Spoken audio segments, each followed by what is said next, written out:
Mga idol at kabayan, pagbabalik ng militar ng Amerika sa Subic Bay inaasahan dahil sa patuloy na pagiging agresibo ng China sa maritime. Puwersa ng Amerika sa Kadena Air Base sa Japan ipinakita kabilang ang 22 F-15C Eagles at 8 F-22 Raptor. Ito yung F-15 na iriretiro ng Amerika, Philippine Air Force baka naman. Samantala, North Korea nagde-develop pa lang ng kakayahan nito sa nuclear, ngunit ang lakas kong makabanta sa Amerika. Naku po, Estados Unidos ipinakita ang kakayahan sa pagsagawa ng nuclear strike sa pamamagitan ng Elephant Walk at paglipad ng 8 B-2 Spirit bilang mga stealth nuclear bombers. Ito ang mga balitang ating pag-uusapan dito lang sa Good News Philippines. Huwag kalimutang i-like ang video, mag-subscribe, mabilis lang ito, promise!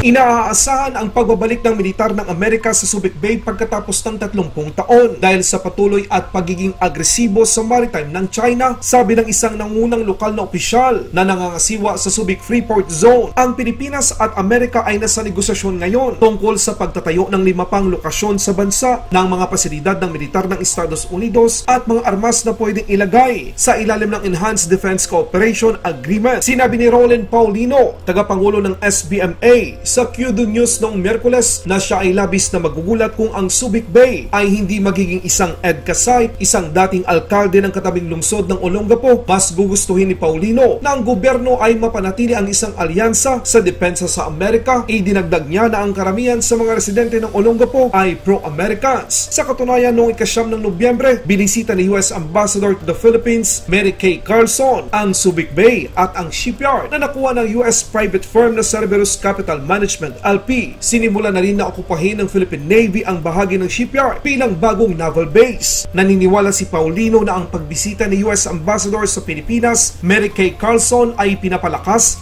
ang kahalagahan ng Subic Bay sa Estados Unidos. Sinabi ng isang matataas na opisyal ng Pilipinas na 2 kumpanya ng China ang gusto sanang kontrolin ang shipyard. Ngunit ang Estados Unidos ay pumasok sa negosasyon, isang galaw ng Amerika na hindi ito papayag na makuha at makontrol ang Pilipinas ng China. Kayo mga kabayan, payag ba kayo na muling babalik ang Amerika sa Subic Bay? Mag-comment lang kayo sa video na ito. Ipinakita ng Estados Unidos ang kanilang kahandaan sa pagsupil sa banta sa pamamagitan ng isang Elephant Walk na kung saan kabilang ang 22 F-15C Eagles, 8 F-22 Raptors, isang KC-135, isang E-3 at isang RC-135 sa runway ng Kadena Air Base ng Japan. Take note mga idol at kabayan, ito ay patikim lang ng American Forces, hindi pa kasama dito ang mga F-35 at F-16 at lalong-lalo na wala pa dito ang puwersa ng Japan. Sa kaparehas na araw, ipinakita rin ng US Air Force ang kanilang kakayahan sa nuclear strike. Sa Whiteman Air Force Base, 8 B-2 Spirit ang nagsagawa ng Elephant Walk at lumipad bilang kabahagi ng kanilang annual Spirit Vigilance Exercise. Ang routine training na ito ay nagpapakita ng kahandaan ng US Air Force Airmen na lagi silang handa sa pagsagawa ng nuclear operation at global strike. Ang mga B-2 Spirit ay mga stealth bomber na siguradong hindi kaya ng air defense ng North Korea. Kaya sa North Korea na hanggang sa ngayon ay nagde-develop pa lang ng kanilang kakayahan sa nuclear, tapos nagbabanta na huwag masyadong pabibo dahil sa larangan ng digmaan. Tandaan, hindi nakikipaglaro ang Amerika. Maraming salamat. Ang tagahatid ng balita, Good News Philippines. Mabuhay ang mga Pilipino, mabuhay ang Pilipinas.